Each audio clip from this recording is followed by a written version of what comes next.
하나님 아버지, 신앙생활에서 가장 중요한 것은 우리의 본성이 바뀌었는지 늘 확인하는 것입니다.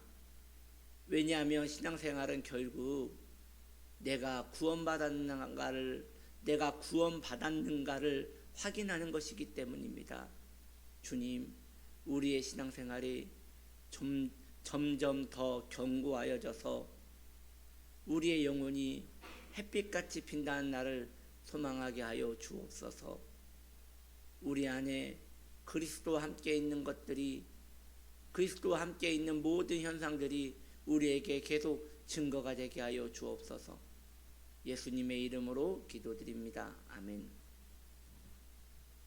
출애굽기 27장 3절, 출애굽기 27장 3절, 죄를 담는 통과 부삭과 대야와 고기갈고리와 불 옮기는 그릇을 만들되 제단의 그릇을 다 놋으로 만들지며. 네, 오늘 말씀의 제목은 번제단의 기구 중에 이제 대야, 번제단의 기구 대야에 대하여 함께 은혜를 나누고자 합니다. 대야는 피를 받아서 뿌려야 할 각 장소로 나르는 데 쓰인 것입니다. 우리는 대야에 대해서 잘 알고 있지요. 이렇게 물을 받는 용도로 쓰는 대야 아닙니까? 그래서 우리는 옛날에 그 세숫대야라는 것을 사용하지 않았습니까? 요즘은 세숫대야 쓰는 데 없는 것 같아요.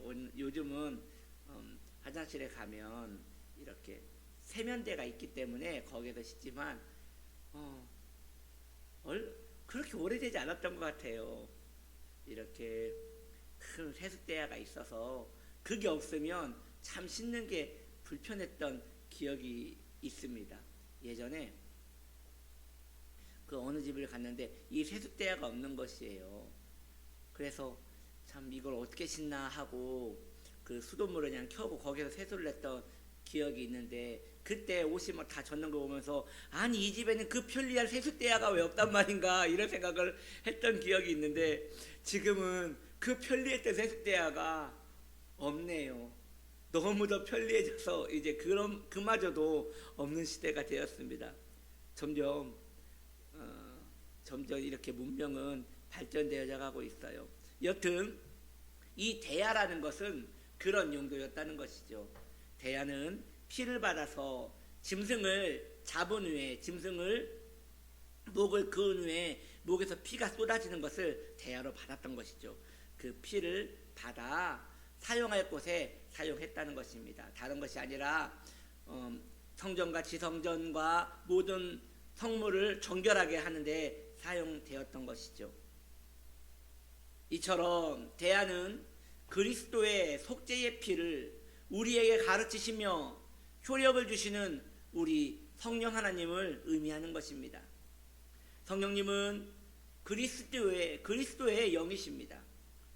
성령님은 예수의 영이세요.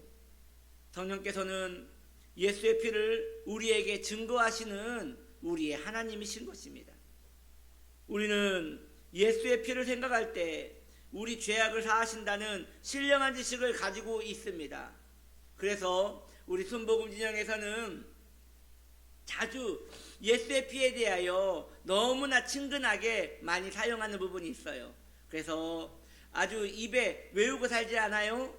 예수의 피를 뿌리고 바르고 덮고 마십니다. 이러한 용어들이 우리에게는 매우 자연스럽지요. 이것은 참 좋은 것 같아요. 그런데 말이죠, 그것이 좀 염려되는 부분도 있어요. 너무나 신령한 예수의 피가 우리에게 이렇게 가볍게 이야기되므로 정말 그 신령한 은총이 우리에게 가볍게 임할까봐 걱정이 되는 것이지요. 예수의 피를 뿌리노라, 예수의 피의 권능, 이런 것들이 우리에게 너무나 친근한데, 이 친근한 것은 언제나 경계해야 하는 부분인 것이에요.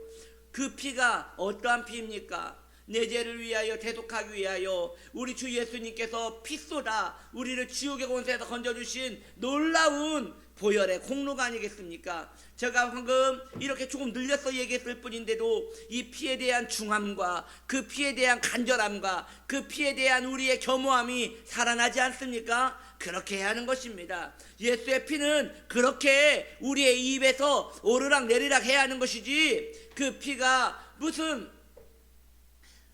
말을 하면 되는 것 마냥 계속 입에서만 나오는 것은 모르겠어요. 우리 입은 정결하게 해줄 줄 모르겠지만 우리의 온 영과 마음은 정결하게 하는데 그다지 도움이 되지 않을 것입니다.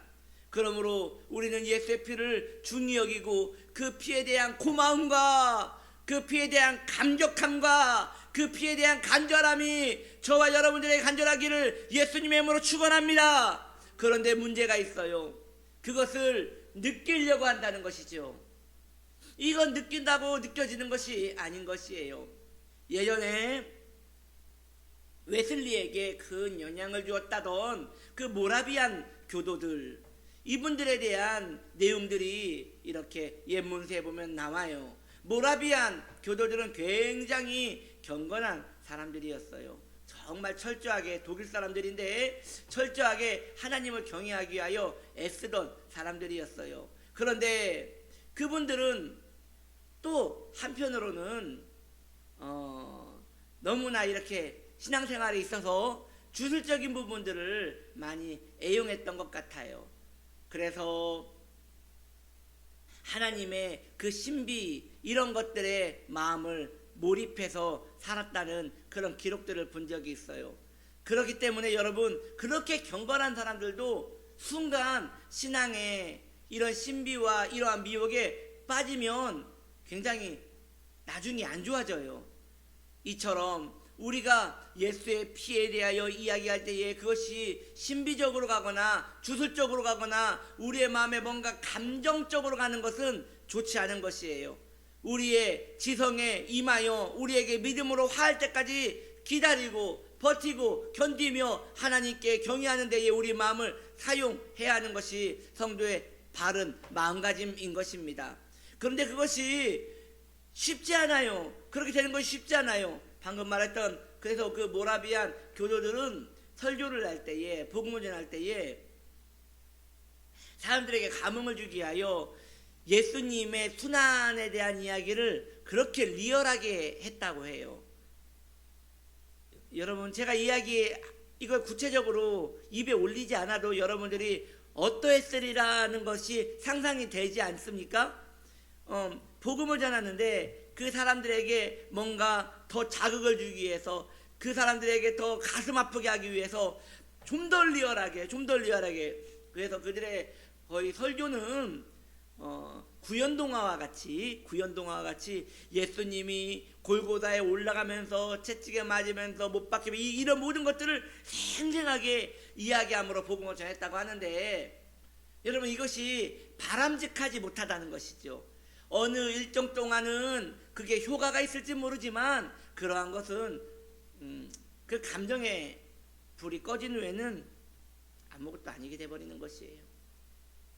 우리에게 있어서 예수의 피, 예수의 순환, 이것은 감정이 아니라 진리로 와야 합니다. 그래서 내 영혼이 그것에 설득되어져야 하는 것이에요. 그 지식이 머리의 지식이 아니라 나 위하여 피 흘려 죽으신 그 은총이 내게 어떠한 효과를 가져다 주었는가, 이게 교리에 반듯하게 서서 내 영혼을 흔들리지 않는 반석에 세우는 그러한 일들이 우리에게 있어야 한다는 것입니다. 그러므로 예수의 피에 대한, 예수의 순환에 대한 이 지식이 우리에게 익숙해지는 것, 그래서 감격이 없어지고 그것이 우리에게 그저 신앙의 툴로 남는 것, 이것은 우리에게 재앙이 되는 것입니다. 그림의 떡과 같이 되는 것이에요. 강수 같은 그리스도의 보혈이 흐르는데 그 피에 손끝 하나 찍어 우리의 목을 죽이지 못한다면 이 죄인들은 어찌해야 한단 말입니까? 목말라서 지옥의 권세에 바짝바짝 말라가는 이 죄인들의 삶은 어찌해야 한단 말입니까? 예수의 피가 우리의 구연동화를 통하여, 예수의 피가 우리의 입술을 통하여 아무리 이야기가 돼도 그 피에 대하여 우리가 단 한 방울도 찍어서 내 영혼을 죽이지 못한다면 이것은 우리에게 아무것도 되지 않는 것입니다. 그래서 성령을 의지해야 하는 것입니다. 그래서 성령님을 의지하고 성령님을 바라보며 성령님께 그 구속의 은총이 우리에게 실제적으로 와닿을 수 있도록 간절히 간구해야 하는 것입니다. 그리스도의 영께, 예수의 영께 우리를 맡겨야 하는 것입니다. 예수의 영, 성령께서는 우리를 예수의 피해로, 우리를 예수의 피에게로 이끄십니다.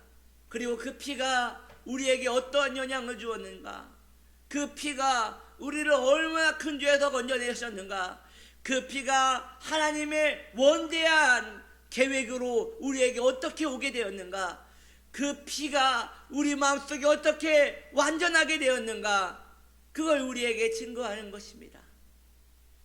그 피가 마음속에 큰 증거 됩니다. 내 기도 소리 들으사 다 허락하소서. 이렇게 예수의 피가 내게 큰 증거가 되도록 도우시며 지도하시며 우리 안에 살아있게 하시는 그분이 성막의 대야의 역할을 하시는 예수의 피를 우리에게로 옮기시는 성령 하나님이 행하시는 일이니, 우리는 성령님의 그 이름 부를 때에도 옷깃을 여미며 우리 주의 성령이여 하면서 그분을 경외하는 데에 마음을 다해야 할 것입니다. 성령을 의지하십시오. 그래야 예수를 만납니다. 성령을 사모하십시오. 그래야 예수의 피가 나의 소중한 보물이 됩니다. 머리로 아무리 보물이요, 머리로 아무리 그것이 좋다고 하여도 그것이 내게 실제적으로 와닿지 않으면 아무 의미 없는 그림의 떡과 같은 것이 되는 것이니, 우리에게는 그러한 것에 머물지 않고 성령 하나님으로 인하여 우리 예수의 세계로 더 깊이 나아가는 우리의 영혼 되시기를 바랍니다. 찬송가의 가사처럼 언덕을 떠나서 닷을 올리고 더 깊은 바다로 가기를 소망한다는 그 찬송가의 가사처럼 우리도 닷을 올리고 성령의 바람을 따라 더 깊은 예수의 세계로 가는 저와 여러분 되기를 축복합니다. 기도합니다. 하나님 아버지, 성령님을 우리에게 보내주시옵소서. 성령님을 우리에게 보내주시어 우리가 성령님과 살게 하여 주옵소서. 우리 주의 성령님이여 우리에게 예수를 가르치시옵소서. 우리 주의 성령님이여 우리에게 예수의 피를 가르치시옵소서. 그래서 우리가 예수님을 떠나지 않도록 우리의 영혼을 보호하여 주시옵소서. 보혜사 되신 성령님 의지합니다. 환영합니다. 모셔드립니다. 성령님과 동행할 수 있는 우리의 영혼 되게 하여 주옵소서. 예수님의 이름으로 기도드립니다. 아멘.